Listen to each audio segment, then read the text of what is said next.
वहीं आपको बता दें, मिडिल ईस्ट में जारी जंग एक बार फिर दुनिया को उस कगार पर ले जा रही है जहां से कुछ और नहीं बल्कि विश्व युद्ध यानी वर्ल्ड वॉर 3 की आहट सुनाई दे रही है। हालांकि इस आहट के बीच एक राहत की संभावना वाली भी खबर सामने आई। दरअसल पश्चिम एशिया में बढ़ते तनाव को खत्म करने के लिए आज शांति वार्ता होने जा रही है, लेकिन सबसे बड़ी विडंबना यह है कि वार्ता कोई और नहीं उस देश की जमीन पर हो रही है जो हमेशा मानवता के खून का प्यासा रहता है। दरअसल ईरान और अमेरिका के प्रतिनिधिमंडल आज इस्लामाबाद में है। 6 हफ्तों के युद्ध के बाद अमेरिका के उपराष्ट्रपति जेडी वेंस पाकिस्तान पहुंचे हैं। उनके साथ विशेष दूत स्टीव विटकॉफ और ट्रंप के दामाद जेरेड कुशनर भी मौजूद है। तो वहीं ईरान की तरफ से संसद अध्यक्ष मोहम्मद गालिबाफ भी इस बैठक का नेतृत्व करेंगे। लेकिन सबसे बड़ा सवाल है कि सेरेना होटल में होने जा रही वार्ता क्या दुनिया में शांति लेकर आएगी? क्या ईरान की वो शर्तें अमेरिका मान लेगा जिससे मिडिल ईस्ट के साथ पूरी दुनिया पर लगा युद्ध का बादल छंट जाएगा?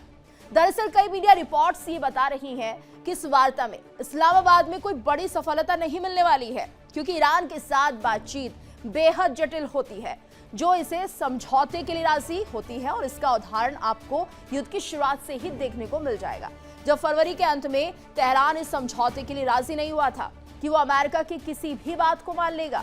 वहीं अब उसके कई सर्वोच्च नेता भी मार दिए गए हैं और तेहरान पहले से कहीं और मजबूत स्थिति में दिखाई दे रहा है।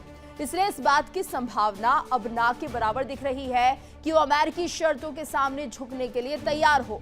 बहरहाल आतंकिस्तान में होने जा रही इस वार्ता से क्या कुछ निकलेगा, इस पर हम जारी आपको अपडेट देते रहेंगे। लेकिन इस बीच एक बड़ी खबर आ रही है। दुनिया की नजरें जिस तरह से टिकी हुई हैं कि इस्लामाबाद में क्या शांति हो सकती है ये माना जाए, और ऐसे में ये बड़ी खबर है थोड़ी देर में यूएस ईरान के बीच शांति वार्ता होगी। जी हाँ, बड़ी खबर इस वक्त आ रही है। वार्ता से पहले पाकिस्तान पीएम से मिलेंगे दोनों डेलीगेशन। तो ये बड़ी जानकारी इस वक्त सामने आ रही है। शहबाज शरीफ से अलग अलग मिलेगा डेलीगेशन और क्या शांति वार्ता होगी। अब से कुछ देर के बाद ये वार्ता होने जा रही है। शहबाज से मुलाकात के बाद यूएस ईरान की बातचीत होगी। तो देखना होगा कि जब ये बातचीत होगी क्या कुछ इससे निकलेगा। तो बातचीत में अपनी अपनी बातें रखेगा डेलीगेशन। ये बड़ी खबर इस वक्त आ रही है। इस्लामाबाद में पहुंचे हैं दोनों ही पक्ष और ऐसे में बातचीत में अपनी अपनी बातें यहां पर रखी जाएगी। शहबाज शरीफ से पहले मुलाकात होनी है और उसके बाद यहां पर अपनी शर्तों पर रखी जाएगी। एक और बड़ी खबर इस बीच आ रही है। आपको बता दें कि थोड़ी देर में यूएस ईरान के बीच शांति वार्ता तो हो ही रही है, वह इस्लामाबाद पहुंचा है अमेरिकी डेलीगेशन। तो अमेरिकी डेलीगेशन इस्लामाबाद पहुंच चुका है। ईरानी डेलीगेशन भी इस्लामाबाद में मौजूद है। लगातार यहां पर अब चर्चा होगी। किस तरह से शांति वार्ता को लेकर कहा जा रहा था कि कुछ ना कुछ इसमें से निकल कर आएगा। वार्ता से पहले पाकिस्तान पीएम से मिलेंगे दोनों डेलीगेशन। तो ये बात भी सामने आ रही है कि दोनों ही डेलीगेशन सबसे पहले शहबाज शरीफ से मिलेंगे। अलग अलग ही डेलीगेशन होगा जो मुलाकात करता हुआ दिखाई देगा। लेकिन बड़ी खबर और यहां पर शांति वार्ता की शुरुआत होगी। तो इस्लामाबाद में दोनों ही पक्ष मौजूद हैं। अमेरिकी डेलीगेशन मौजूद है, इसके साथ साथ ईरान से भी जो लोग आए हैं वो यहाँ पर अपनी बातों को रखेंगे। तो कुल मिलाकर थोड़ी देर में यूएस ईरान के बीच शांति वार्ता होने जा रही है। और ये बड़ी खबर है इस वक्त जो हम अपने दर्शकों को बताने की कोशिश करें। इस्लामाबाद पहुंच चुका है अमेरिकी डेलीगेशन और दोनों ही डेलीगेशन से एक एक करके यहाँ पर जो प्रधानमंत्री है वो मिलेंगे। पाकिस्तान के पीएम दोनों डेलीगेशन से मुलाकात करते हुए दिखाई देंगे। तो ये बड़ी खबर है और अब से कुछ देर के बाद यहाँ पर शांति वार्ता भी शुरू हो जाएगी। लेकिन शहबाज से जब ये दोनों डेलीगेशन मिलेंगे उस वक्त क्या कुछ बातचीत होती है, क्या ये बातचीत फेस टू फेस होगी या फिर पाकिस्तान की भूमिका मीडिएटर के तौर पर होगी, यानी अलग अलग कमरों में ये बातचीत होगी, वर्चुअली होगी, यह भी फिलहाल कयास लगाए जा रहे हैं। लेकिन जो बड़ी खबर इस वक्त हम आपको बता रहे हैं, लगातार यही कयास चल रहे हैं कि किस तरह से ये जो वार्ता है वो शुरू होगी, जो 10 पॉइंट्स हैं उस पर किस तरह से सहमति बनती है। तो वार्ता से पहले पाकिस्तान पीएम से मिलेंगे दोनों डेलीगेशन। ये बड़ी खबर इस वक्त हम आपको बता रहे हैं। और देखिए जिस तरह से लगातार देख रहे हैं शहबाज शरीफ से अलग अलग ही डेलीगेशन मिलने जा रहा है। तैयारी पूरी है अपनी मांगों को लेकर। दोनों देश किस तरह से सहमति बनाते हैं ये देखना होगा। लेकिन फिलहाल जो बड़ी खबर है कि यहाँ पर इस्लामाबाद में ये दोनों डेलीगेशन इस वक्त मौजूद है। शांति शांति वार्ता अब से कुछ देर के बाद यहाँ पर शुरू हो जाएगी। तो पाकिस्तान क्या शांति का मंच बनेगा या कोई नया खेल ये माना जा रहा है? मिडिल ईस्ट में जिस तरह से तनाव बना हुआ है, पाकिस्तान की मध्यस्थता क्या वाकई यहाँ पर कोई शांति ला सकती है? इस पर भी सवाल उठ रहे हैं। और वार्ता से पहले ही ट्रंप की धमकी भी सामने आई है कि क्या ऐसे शांति आएगी? मुस्तफा अगर झुकेंगे नहीं तो क्या शांति हो पाएगी? नेतन्याहू थमने को राजी यहाँ पर नजर नहीं आ रहे हैं। लगातार हमले हो रहे हैं इजरायल की तरफ से लेबनान पर, जिसको लेकर ईरान काफी कंसर्न्ड है। तो ऐसे में सवाल उठ रहे हैं कि आखिर क्या कुछ होने जा रहा है इस वार्ता में। हमारे साथ मेहमानों का खास पैनल भी जुड़ चुका है। हमारे साथ retired colonel TP Tyagi ji जुड़े हुए हैं, इसके साथ साथ रिटायर्ड कर्नल संजीत सिरोही जी भी हमारे साथ बने हुए हैं और रिटायर्ड मेजर विराट मिश्रा हमारे साथ जुड़े हुए हैं। तो यहाँ पर पाकिस्तान से वर्ष पत्रकार नदीम और इसके साथ साथ रक्षा विशेषज्ञ मेजर शेख नदीम जी हमारे साथ पाकिस्तान से जुड़ रहे हैं। तो देखिए, जिस तरह से आप सभी को बहुत बहुत हम स्वागत कर रहे हैं इंडिया डेली पर, और आपका विश्लेषण बहुत मायने रखता है। जानना और समझना चाहेंगे कि इस वक्त इस्लामाबाद में दोनों पक्ष आ चुके हैं, अमेरिका डेलीगेशन भी आ चुका है और ईरान की तरफ से भी जो डेलीगेशन है वो अब से कुछ देर के बाद बातचीत करने जा रहा है। क्या कुछ लग रहा है? कर्नल टीपी त्यागी जी, पहला रिएक्शन आपसे लेना चाहूंगी। इस शांति वार्ता में क्या पॉइंट्स हो सकते हैं, उन पर किस तरह से बातचीत सहमति हो सकती है? देखिए, एक तो इस शांति वार्ता में जन्मजात विकलांगता है। वो कैसे? यानी कि ईरान की तरफ से दो कंडीशन रखी गई थी कि बातचीत करने से पहले इजराइल लेबनान में हिजबुल्लाह पर हमले करने बंद करे। कि अब हमले करने बंद हो गए, बल्कि हिजबुल्लाह ने भी किए हैं। दूसरी थी कि ईरान की जितनी भी संपत्तियां हैं, जितने भी बैंक अकाउंट्स हैं, वो सब डी फ्रीज किए जाए, यानी कि उनके ऊपर से पाबंदियां हटाई जाए। क्या वो हट गई? अच्छा, अब इन दोनों पॉइंट को छोड़ने के बाद आते हैं कि पीस टॉक। पीस टॉक में मैं एक ही उदाहरण लेता हूँ सिर्फ। इसमें कहा गया ईरान की तरफ से कि अमेरिका मिडिल ईस्ट से अपने सारे बेसिस को हटाए। सीज फायर होने के बाद, पहले नहीं, बाद यूएई ने बाकायदा हमला किया ईरान के ऊपर, और सीज फायर से पहले सऊदी अरेबिया के और कुवैत के ड्रोन जिनसे उन्होंने ईरान पे हमला किया था, जो चीन के बने हुए थे, वो पकड़े गए। इसका मतलब कि मिडिल ईस्ट की जो कंट्रीज हैं जिन्होंने पहले ही ईरान और ईरान की आतंकी प्रॉक्सी से डरकर अमेरिका को अपनी सुरक्षा के लिए वहां बुलाया था, क्या अब वो अमेरिका को वहां से जाने देंगे? तो क्या ये शर्त अमेरिका भी मान लेगा कि मैं अपने सारे military bases middle east country से वापस ले जाऊं? अच्छा, एक सेकंड, अगर मान भी लिया, मान लीजिए कि पीस डील हो गई। पीस डील होने के बाद भी दो प्रॉब्लम है। पहली प्रॉब्लम तो ये है कि क्या आईआरजीसी उसे मानेगी? क्योंकि अच्छा, पहली बात आईआरजीसी, सर, इसमें आईआरजीसी में ईरान तो है ही नहीं कहीं। ये तो इस्लामिक रेवोल्यूशनरी गार्ड कोर है, इसमें ईरान नहीं है। ये तो एक आतंकी संगठन है। क्या वो मानेगी? और दूसरा, अगर आईआरजीसी ने मान भी लिया तो क्या वो स्ट्रेट ऑफ हॉर्मुज को खोल सकेंगे? क्योंकि जो माइंस उन्होंने लगाई थी, उन माइंस को लगाने वाले लोग मारे जा चुके हैं। उनका जो रिकॉर्ड था वो नष्ट हो चुका है। माइंस कहाँ है ये ईरान को भी पता नहीं है। अब आप कैसे करेंगे?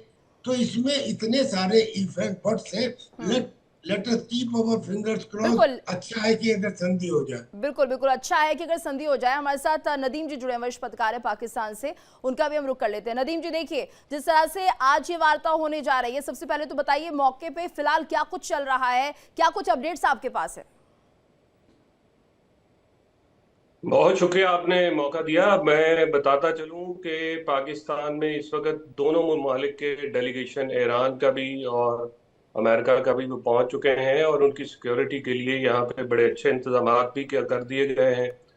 हर पाकिस्तानी अपनी मिलिट्री लीडरशिप से खुश है और जो जंग ख़त्म करवाई गई है उस पे अमन पैदा करने में पाकिस्तान ने जो किरदार अदा किया है, उस पे पूरी दुनिया पाकिस्तान की तारीफें कर रही है। ये चीज़ें तो हो गई। दूसरी चीज़, ये छोटी छोटी सी बातें कि अकाउंट्स फ्रीज हैं और ये मुआहदा नहीं हुआ, वो नहीं हुआ। देखें, सीधी सीधी सी बात है अमेरिका को यूरेनियम के मामले पे ईरान के साथ तहफ़्फ़ुज़ात थे, वो मामला जंग की शक्ल इख्तियार किए और उस पे मुआहदा अब होने जा रहा है। जो 10 पॉइंट्स पहले दिए गए हैं, दोनों ममालिक इसीलिए पाकिस्तान में पहुंचे हैं जी। कि कहीं ना कहीं साल्फी यानी आर्बिट्रेशन हो सकती है। और पाकिस्तान का किरदार दोनों ममालिक में ऐसा इस वक्त मौजूद है कि ना अमेरिका पाकिस्तान को इनकार कर सकता है और ना ईरान इनकार कर सकता है। लिहाजा इस बारे में बिल्कुल नेगेटिव होने की जरूरत नहीं है। चलिए मेरे ठीक है, आपको ख्याल बहुत में उम्मीद है कि शांति वार्ता जो है ये सफल होगी। हमारे साथ मेजर शेख नदीम जी भी जुड़े हुए हैं। मेजर शेख, आपसे भी हम समझना चाहेंगे फिलहाल किस तरीके से वार्ता होगी और क्या कुछ जो नियम है वो कहते हैं, क्या अलग अलग कमरों में बैठकर वर्चुअली इस बैठक को किया जाएगा या फिर फेस टू फेस ही बैठक होगी, क्या तैयारी है, पाकिस्तान में क्या चल रहा है?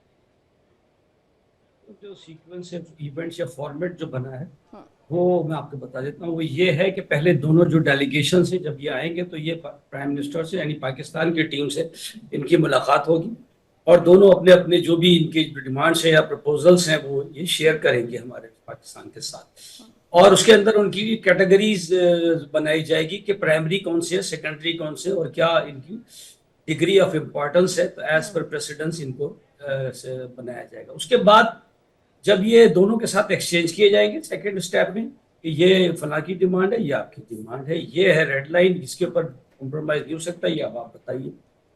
जब ये दोनों एग्री हो जाते हैं किसी स्टेज के ऊपर और फ्लेक्सिबिलिटी दिखाते हैं तो then we will make them sit, ठीक है, in one room physically, not online और नॉट विजुअली।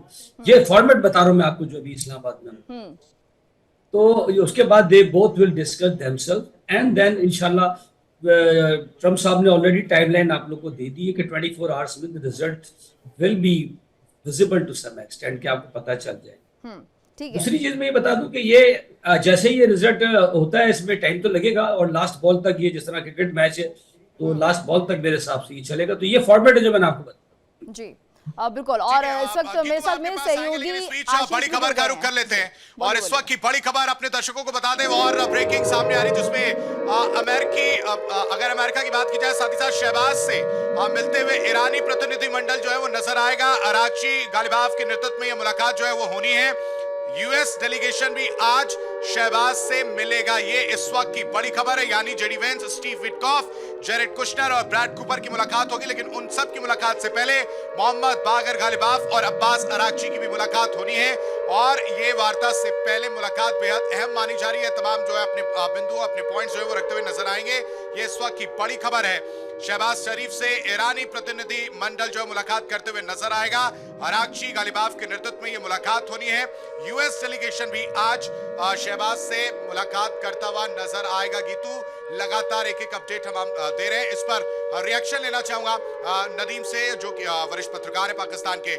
इस वक्त अगर आप बात की जाए तो पाकिस्तान बहुत ज्यादा सीना तान कर चल रहा है, लेकिन जो जग हसाई हुई उस पर पाकिस्तान कुछ भी बोलता हुआ नजर नहीं आ रहा। नदीम साहब, ड्राफ्ट वाली कहानी भी जरा दर्शकों को बताइए कि वो इतनी बड़ी गलती हुई कैसे।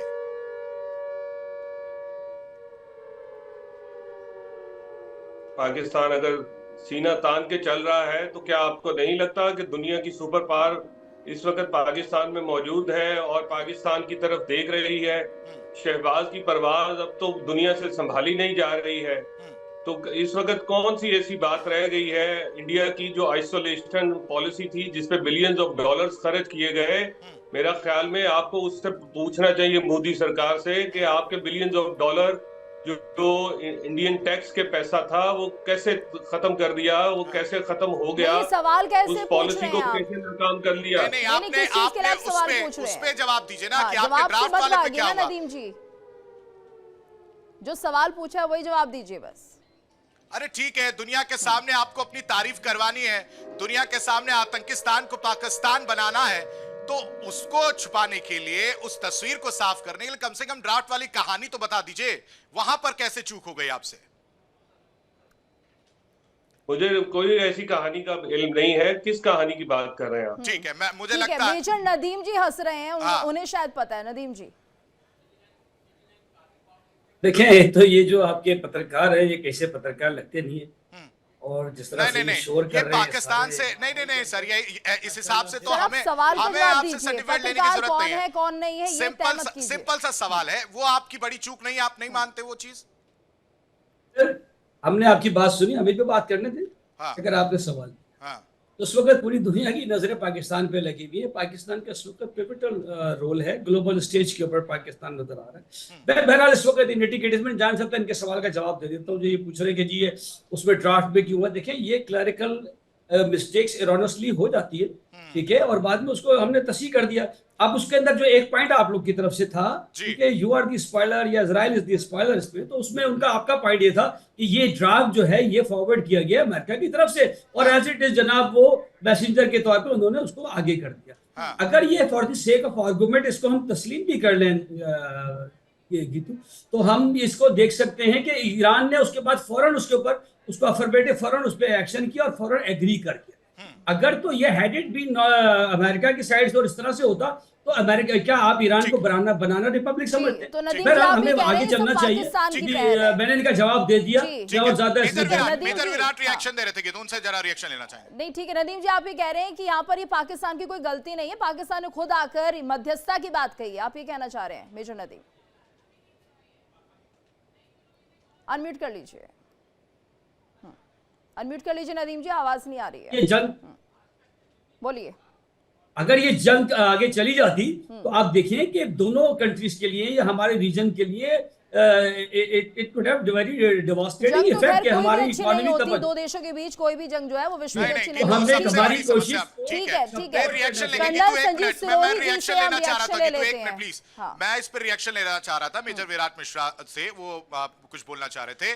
पाकिस्तान की जो मजबूरी है सर, वो जो मैं पकड़ पाया वो बचते हुए नजर आए मेजर शेख नदीम साहब, कि उन्होंने एक अच्छा हुआ जाते जाते बोला कि जो है उसको सबको झेलना पड़ता है। ये नहीं कह रहे हैं कि पाकिस्तान में जो हालात हैं कि पेट्रोल और डीजल के जो दाम है उससे आवाम को फेस करना मुश्किल हो जाता, और इस पीस टॉक के जरिए उसको दबाने की कोशिश कहीं ना कहीं। मेजर विराट जी, देखिए आपने ठीक बात कही। ये चाटुकारिता का एक महान उदाहरण है, ग्रेट एग्जाम्पल है ये चाटुकारिता का, साइकोफेंसी का। जेडी वेंस साहब को रिसीव करने फील्ड मार्शल मुनीर गए, आपने देखा ये सारी चीजें, तस्वीर लाइव थी। अभी इन्होंने कहा, इनके जो पत्रकार हैं कि और मेजर साहब ने भी कहा कि वहां पे क्लरिकल मिस्टेक हो गई प्राइम मिनिस्टर से अपना ट्वीट करने में। तो आपको पता है कि अगर प्राइम मिनिस्टर साहब जो इशारों पे चलते हैं यूएस के पैसों के चक्कर में, इन लोगों ने ये सब ट्वीट भी किया, सारी चीजें कर रहे हैं, और चाटुकारिता का ये एक महान एग्जाम्पल है। इससे ज्यादा और इसमें कुछ कहने की बात नहीं है। पाकिस्तान इस समय लाइमलाइट में है, इसमें भी कोई डाउट नहीं है, पर ये लाइमलाइट सिर्फ चाटुकारिता के कारण मिली बिल्कुल, है। और सारा और ये वही क्रेडिट यहाँ पर देखिए मेजर विराट ये पाकिस्तान लेने की कोशिश कर रहा है। कर्नल संजीव सिरोही जी भी हमारे साथ जुड़े हैं। कर्नल संजीव जी, सर आपसे भी हम समझना चाहेंगे, ये जो पूरा क्रेडिट लेने की होड़ मची हुई है वो तो अलग चल रही है, लेकिन जो बातचीत का तरीका है वो किस तरीके से होगा और क्या कुछ बताया जा रहा है? क्योंकि कहा ये भी जा रहा था फेस टू फेस बातचीत ये होनी है। पहले तो वो बताइए कि नियम कायदे क्या कहते हैं जब इस तरह की बातचीत होती है? देखिए गीतू जी, अगर हम पुरानी बातचीत देखें, जिस तरीके से 28 फरवरी से पहले जो बातचीत चल रही थी, उस समय भी जो ईरान की और अमेरिका की बात चल रही थी वो भी फेस टू फेस नहीं थी।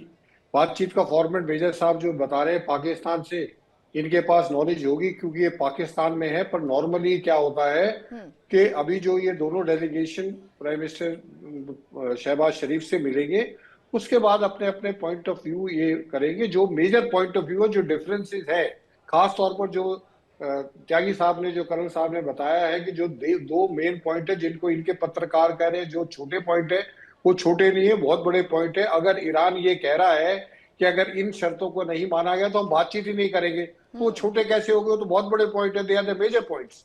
तो अगर जो ये दो पॉइंट है जिसमें लेबनान के ऊपर जो हमला है उसको रोका जाए, और जो इनके एसेट्स जो फॉरेन कंट्रीज में बैंकों में जो एसेट्स हैं ईरान के, उनको जो अनफ्रीज किया जाए, तो ये दो बातें जो है शहबाज शरीफ साहब के सामने रखी जाएंगी। उसके बाद ये दोनों डेलीगेशन अलग अलग कमरे में जाएंगे। फिर उसके बाद पाकिस्तान का डेलीगेशन पहले किसके पास जाएगा वो मैं नहीं बता सकता। जैसे अमेरिका के पास गया, वहां से उनकी जो पॉइंट ऑफ व्यू है उसको सुन के फिर वो आएंगे, और फिर वही पॉइंट ऑफ व्यू वो ईरान के सामने रखेंगे। फिर ईरान की जो बातचीत होगी, ईरान जो अपने पॉइंट ऑफ व्यू देगा वो उसको करेंगे। जब तक ये ऐसी सहमति नहीं आ जाती जहां पे ये लगे कि हाँ दोनों पार्टी जो है एक जो है मिडिल ग्राउंड तय करने के लिए तैयार है, तब दोनों पार्टीज को आमने सामने किया जाएगा, उससे पहले आमने सामने नहीं किया जाएगा। ठीक है सर, नंबर 1। आता हूं सर मैं, आप सॉरी टू इंटरप्ट यू, लेकिन बड़ी खबर इसी से जुड़ी बता दो, आपने दोनों पार्टीज का जिक्र किया, उससे जुड़ी एक बड़ी खबर सामने आ रही है। ईरान यूएस के बीच समझौते पर इस वक्त संदेह जो है वो देखने को मिल रहा है। लेबनान का मुद्दा सबसे बड़ी बाधा जो है बनता हुआ नजर आ रहा है। लेबनान में सीजफायर इजराइल नहीं चाहता है। हॉर्मूज और यूरेनियम संवर्धन पर भी मुश्किल जो है वो देखने को मिल रही है। युद्ध हर जाने को लेकर भी डील जो है वो अटक सकती है। ये तमाम बिंदु हैं, जो तमाम पॉइंट्स हैं जिसको लेकर लगातार सवाल उठ रहे थे और इसी वजह से ये कहा जा रहा था कि सीजफायर का उल्लंघन भी हो सकता है, साथ ही साथ जो समझौता है उस पर संदेह इसी वजह से गहराता हुआ नजर आ रहा है। इन पॉइंट्स को ध्यान में रखते हुए संजीत सर जरा अपना रिएक्शन दीजिएगा कि किस तरह से ये दोनों महत्वपूर्ण बिंदु हो जाते हैं जिस पर कहीं ना कहीं संदेह जो है वो देखने को मिल रहा है कि इतनी राह आसान नहीं रहने वाली, क्योंकि इजराइल सर आप देखेंगे लगातार लेबनान पर हमलावर है और नाराजगी जो है वो ईरान की तरफ से देखने को मिल रही है। ऐसे में ये पीस टॉक सफल होना तो दूर, मुझे लगता है कि ये बातचीत जो है अगर पहुंच रहे हैं एक सिर्फ और सिर्फ टाइम पास की नजरिए से आप देखिए कि कुछ होने वाला नहीं है इसमें, और अपनी छवि जो है पाकिस्तान से सुधारने की कोशिश कर रहा है उसके जरिए, क्योंकि उसे मौका मिला है, क्योंकि अमेरिका पास कोई और विकल्प नहीं था पाकिस्तान के अलावा। बिल्कुल, जो कर्नल टीपी त्यागी साहब ने बोला और मैं भी वही बोल रहा हूं कि ये जो दो मुद्दे हैं, खास तौर पर जो लेबनान का मुद्दा है, उस पे जब तक जो है हमले बंद नहीं हो गए, ईरान जो है बातचीत आगे का दौर नहीं बढ़ेगा आगे, और फॉरेन एसेट्स में हो सकता है कि थोड़ी देर के लिए ईरान जो है समझौता कर ले, लेकिन लेबनान के लिए बिल्कुल समझौता नहीं करेगा, क्योंकि लेबनान के जो हिजबुल्ला है, पहली बात तो वो ईरान के प्रॉक्सीज है, उनकी एक्सिस ऑफ रेजिस्टेंस के हिस्सा है। और लग रहा है इजराइल रुक जाएगा हिजबुल्ला को लेकर, वो तो लगातार कार्रवाई करेगा हिजबुल्ला के खिलाफ, तो यहाँ पर तो किसी भी तरह से सहमति बन ही नहीं पाएगी। मेरी बात तो पूरी करने दो आप। सुरोई सर बोलिए। मैं ये कह रहा था कि हिजबुल्ला ने हमला किया ईरान के सपोर्ट में, और वो जो है 2 तारीख से हमला कर रहे हैं, उनके जो है कितने आदमी मारे गए हैं, कितने लोग डिस्प्लेस हो गए, उसको इस हालत में ईरान नहीं छोड़ सकता। तो ये मैं कह रहा हूं, अगर इन बातों पे इजराइल जो है नहीं मानता है, क्योंकि डोनाल्ड ट्रंप साहब ने इजराइल को बोला है कि आप हमले मत करो, वो फिर भी हमले कर रहा है, तो इसका मतलब ये है ये पहले से ही नॉन स्टार्टर है। और मुझे इस चीज का भी डर है कि कहीं ऐसा ना हो कि ये दोनों डेलीगेशन इसी हालत से वापस चले जाए और आगे बातचीत हो ही ना, क्योंकि जब तक खास तौर पर लेबनान के मामले पर अगर जो है अमेरिका इजराइल को नहीं कंट्रोल करता है, तो बातचीत जो है पहले ही फेज में खत्म हो जाएगी। गीतू जी। त्यागी सर से ये सवाल है, गीतू जी मैं आता हूं वापस। टीपी त्यागी सर, अगर बातचीत की, चलिए ठीक है, बातचीत की मेज जो है वो सज चुकी है, आमने सामने ईरान अमेरिका बैठता है और बातचीत शुरू होती है, लेकिन जो 2 पॉइंट्स का जिक्र किया उस पर बातचीत नहीं बनती है, तो ऐसे में पाकिस्तान की किरकिरी होती हुई नजर नहीं आएगी क्या? नहीं, हमें पाकिस्तान की किरकिरी में क्यों इंटरेस्ट लेना चाहिए सर? मैं तो इस नैरेटिव के खिलाफ हूँ। हिंदुस्तान का कद पाकिस्तान के मुकाबले पहाड़ की तरह है। हाँ। और अगर कोई एक आध क्रेडिट पाकिस्तान को मिल जाए, मान लो एक आध बोल्डर टूट के गिर जाए, तो उससे पहाड़ का कद कम नहीं हो जाता। खैर, फिर भी आपने चूंकि सवाल पूछा है तो मैं इसका जवाब देता हूँ कि पाकिस्तान की किरकिरी एक वजह से नहीं, कई वजह से होगी। पहले तो इसी बात के ऊपर होगी कि अगर किसी वजह से ये समझौता अपनी पूरी परवाज पर नहीं चढ़ता है तो किरकिरी किसकी होगी? पाकिस्तान की होगी। और पाकिस्तान ने ये काम क्यों शुरू किया, ये सारी दुनिया जानती है कि ये पाकिस्तान नहीं करवा रहा, ये अमेरिका करवा रहा है। आपने तो खुद ही जिक्र किया कि बाकायदा अमेरिका का एक ड्राफ्ट आया था पाकिस्तान के पास, जो सोशल मीडिया पर कुछ देर रहा, फिर मिटाया गया, और वही ड्राफ्ट था, एक हुक्म दिया गया था। आपको इंटरप्ट कर रहा हूं, समस्या है ना कि पाकिस्तान इस चीज को मानने को तैयार नहीं है ना, वो मानवीय भूल कह रहा है खुद की, और इसलिए वो क्रेडिट लेना चाह रहा है। मैं तो सीधा कह रहा हूं कि अगर आपने काम किया है तो चौड़े होकर बोलिए ना। आप जान रहे कि आपके ऊपर कौन है और कौन ये सारा गेम कर रहा है, उसके बाद भी आप झूठ बोल रहे हैं। Even slip of tongue is intentional. ये कहना कि ये मानवीय बोले, मानवीय बोल तो नॉर्मल टाइपिस्ट में भी आजकल माफ नहीं की जाती। जहां वो जमाना हो और जहां उस लेवल के ऊपर कम्युनिकेशन हो, जहां 15 बार एक एक लाइन को पढ़ा जाता है, वहां से मानवीय भूल कहना एक किस्म का सीधा सीधा झूठ बोलना है। इसी तरह से जैसे शेर ये कहने लगे कि मैं अब वेजिटेरियन हो गया हूँ जी, ये ऑक्सीजन कहने लगे कि मैं जलने में मदद नहीं करती, ये इस टाइप का, और ये पाकिस्तान का कैरेक्टर रहा है। सर नदीम जी भी कुछ कहना चाह रहे हैं, जरा इनका भी रुख कर लेते हैं, सुनते हैं क्या कुछ कहना चाहते हैं। बोलिए नदीम जी। मैं यहाँ ये बताना चाह रहा था कि जो पहाड़ की बात की, वो पहाड़ रेजा रेजा हो गया।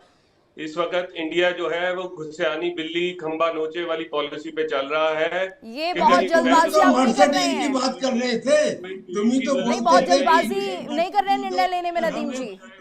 अभी तो देखिए ये जो वार्ता हो रही है ना पीस टॉक पाकिस्तान में बैठ के, वो अभी आई नहीं है सामने। क्या होगा, क्या इसका नतीजा होगा, बहुत जल्दी क्रेडिट ले रहे हैं आप। इन मुज़ाकरात को रोकने के लिए दुनिया की सुपर पावर इस वक्त इस्लामाबाद में बैठी है, क्या ये छोटा क्रेडिट है?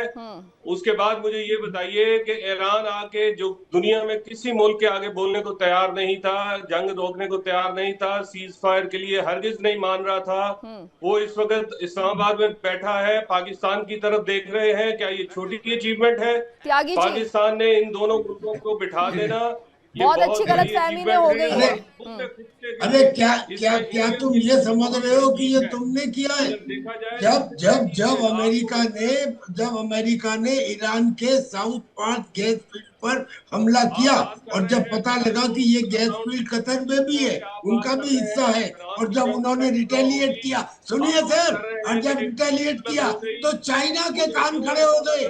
चाइना ने कहा This is not because of Pakistan फैलाने के बाद ऐसा महसूस हो रहा है कि भारत चाहता है कि ये जंग लगी रहे, और खित्ते में अगर ये जंग लगी रही तो उसकी आग से, उसकी हीट से भारत भी नहीं बचेगा, भारतीय चुप रहिए सर।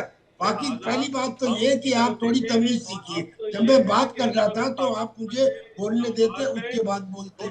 आप कुछ भी ऐसे बोल के क्या दिखाना चाहते हैं? This is not acceptable.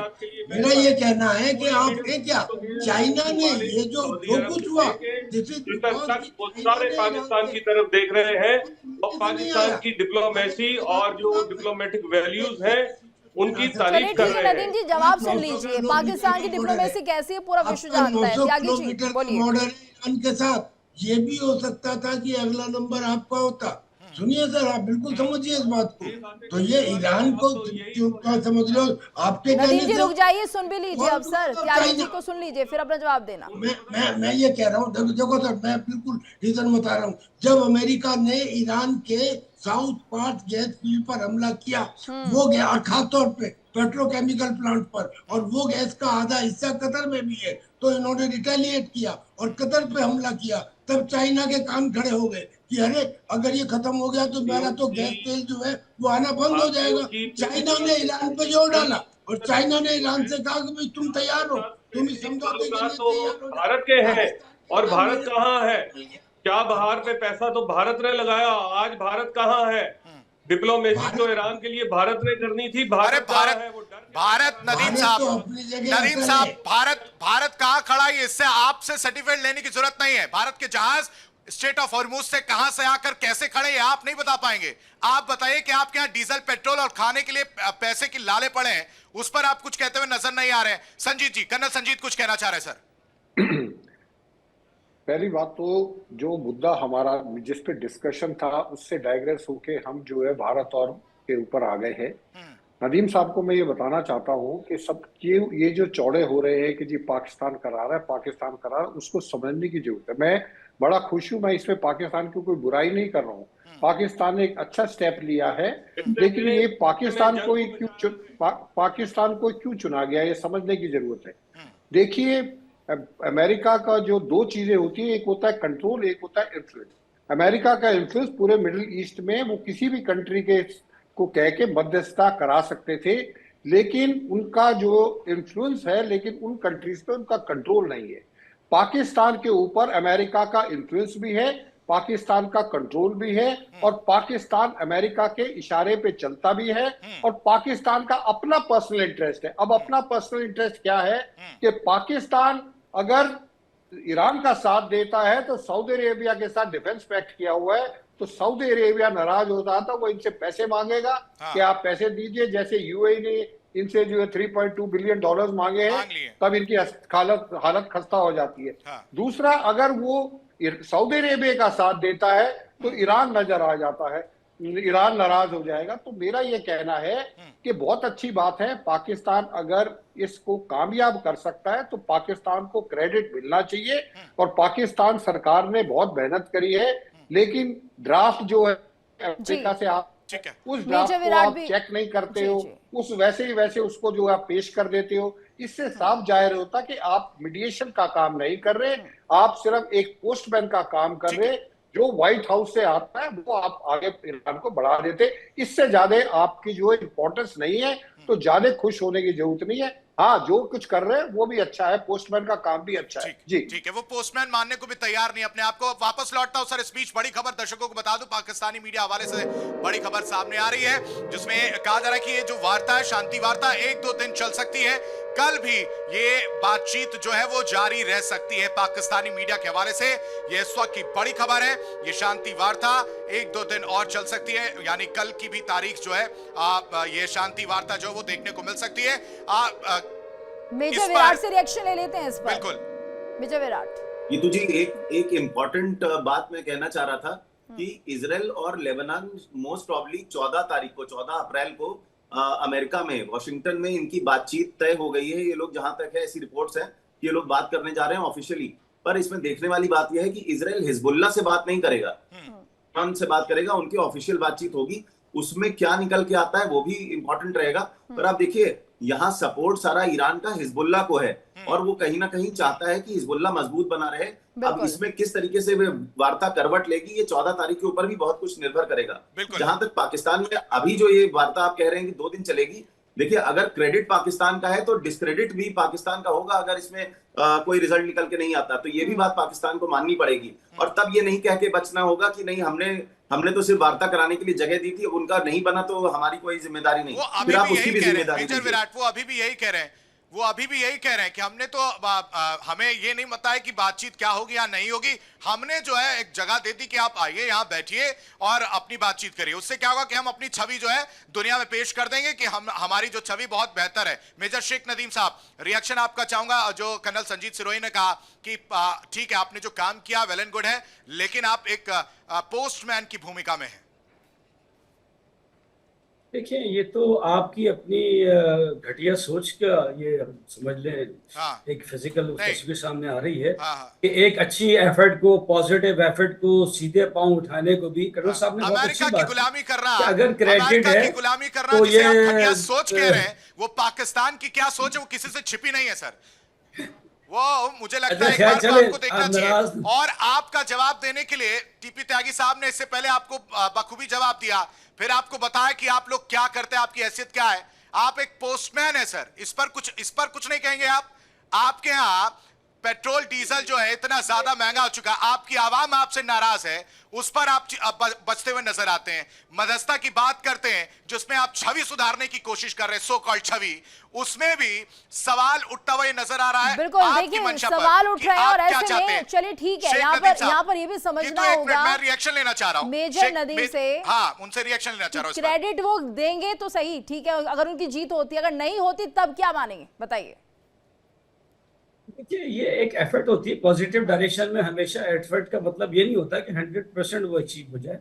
कोशिश है, कोशिश का मतलब इसीलिए कहते हैं कि होपफुल है, वी आर होपफुल, और हमें उम्मीद रखनी चाहिए। या तो जिस तरह की बातें हो रही है तो मेजॉरिटी कर्नल साहब भी सुन रहे होंगे कि उसमें ज्यादातर तो डिसअपॉइंटमेंट की ही बातें हैं।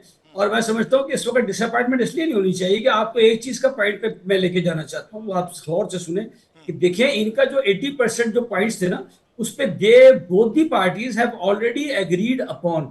ओमान में इनकी बातचीत हुई थी, बहुत सारी निटी गिटीज तय हो गई थी, ऐसा यूं नहीं करना, अच्छा इसको इतना कर लेते हैं, अच्छा इतना, वो सब they have already done it. हाँ, अब एडिशनल चीजें आ गई हैं, जैसे आगे अब आपके हमारे सर ने बताया जो कैप पहने हुए, वो अब एडिशनल चीजें ये है कि हुर्मस खोल दो। देखिए, Hormuz is already open now, ठीक है, जहां तक वो बात कर रहे हैं तो मुझे अफसोस हुआ कि किस तरह ये फौजी नहीं, हॉर्मुज किसके लिए खुला है सर? आपके लिए खुला है क्या हॉर्मुज? अभी आपके जो माल जहाज थे वो तो जला दिए गए हैं। इनके लिए खुला भी होगा तो ये इनके जहाज आपके नहीं आ जहाज तो पाएंगे, जलाए जा रहे हैं। टोल देने की स्थिति है नहीं।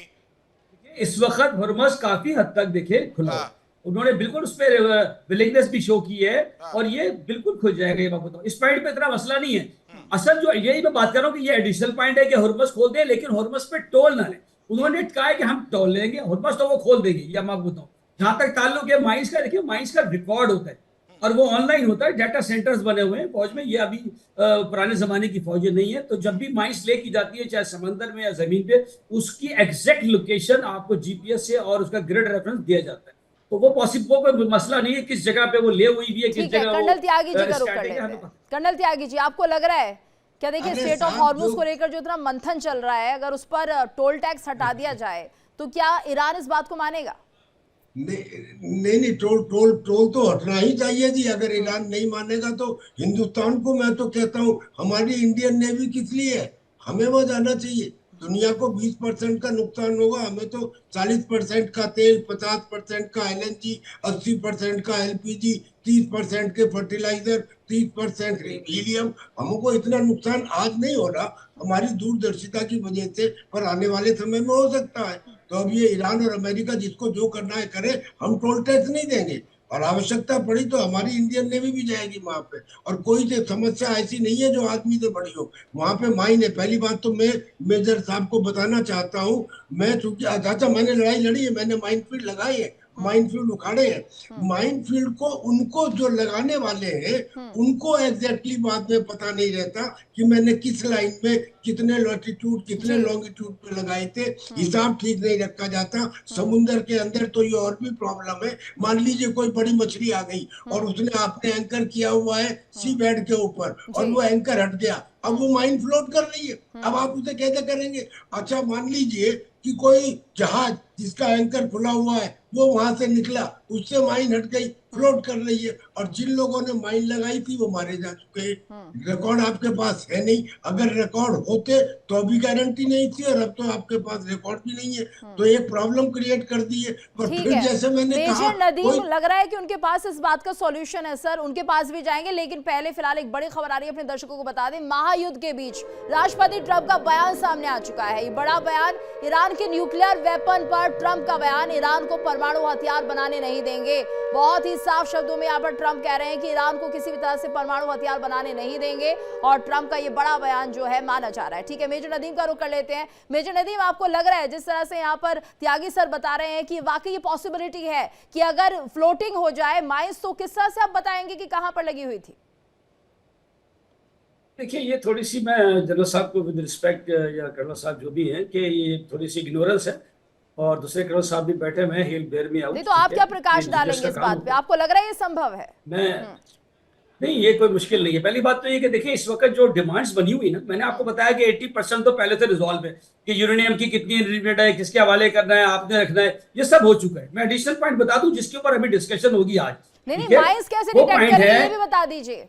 आप तो कह रहे हैं ना इग्नोरेंट है। माइंस का जी, माइंस का हमेशा रिकॉर्ड होता है, ठीक है। माइंस का डिजिटल रिकॉर्ड भी होता है, आजकल डिजिटल रिकॉर्ड भी होता है। मैंने बताया ना कि एग्जैक्ट ग्रिड रेफरेंस के साथ जीपीएस के साथ रिकॉर्ड होता है, ठीक है। ये एक दो की बात कर रहे हैं कि उधर हो जाती है उधर, उससे फर्क नहीं पड़ता, वो भी इतने डिस्टेंस पे नहीं जाती। वो एक जोन होता है, एक रीजन होता है, उसमें वो वन कैन फाइंड आउट। वो मुश्किल, वो कोई मसला नहीं है, ना ही अभी तक कहीं पे ये पॉइंट उठा है। ठीक है, तो यहाँ पे सर ने उठा दिया ये मुद्दा। एक नजरिया ले लेते हैं। मेजर विराट, बताइए सर, अगर माइंस इधर उधर होती हैं तो क्या उन्हें लोकेट करना आसान हो जाएगा? क्योंकि ये भी एक चिंता की बात है इस वक्त।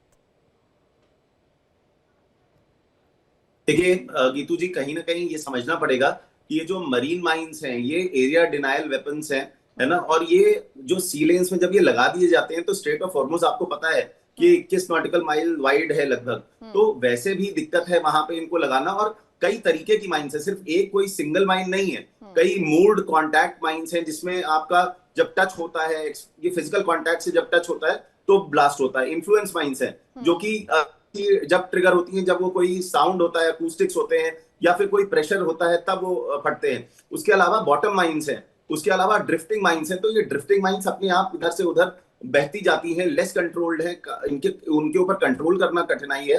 तो ये देखिए आसान नहीं है। और जैसा कर्नल टीपी त्यागी सर ने कहा वो बात सही है कि अगर वो मान लीजिए ड्रिफ्टिंग माइन ही है, एक जगह से दूसरी जगह वो शिफ्ट हो गई, तब क्या होगा, किस तरीके से बाकी जो वहां से युद्धपोत निकलेंगे, जो बाकी जो टैंकर्स निकलेंगे, उनकी सेफ्टी सिक्योरिटी करना इतना आसान चीज नहीं है। और आपको बताऊं ऐसे ऑपरेशंस रहे जहां पे इंडिया ने खुद अपनी माइंस लेकर उनको हटाना बहुत बड़ा टास्क रहा है, बहुत जानमाल की हानि भी हो जाती है इनको डीमाइनिंग करने में। तो ये आसान चीज नहीं है। मेजर शेख की बात ये ठीक है कि हम डिजिटल रिकॉर्ड रखते हैं, सब मान लिया, पर सर आप ये जानते हैं कि इट इज नॉट इजी। और कहीं पे भी ये ड्रिफ्टिंग माइंस या बॉटम माइंस जो है वो सीबेड में आपने लगा दी है, कहां से वो शिफ्ट होकर कहां पहुंच जाए, कब ब्लास्ट हो जाए, उसकी कोई सिक्योरिटी सेफ्टी नहीं है। तो हॉर्मुज अपने आप में एक बहुत बड़ा ट्रैप बन चुका है, न सिर्फ यूएस के लिए बल्कि ईरान खुद के लिए, कि वो कैसे उसको डिमाइन करेगा। और ये आप टेक्निकली जानते हैं कि it is not very easy, militarily it is not easy, और ये कहीं ना कहीं दिक्कत की बात बनती जा रही है। देखिए अभी आपको पता है कि हिजबुल्ला वाला प्रॉब्लम चल ही रहा है,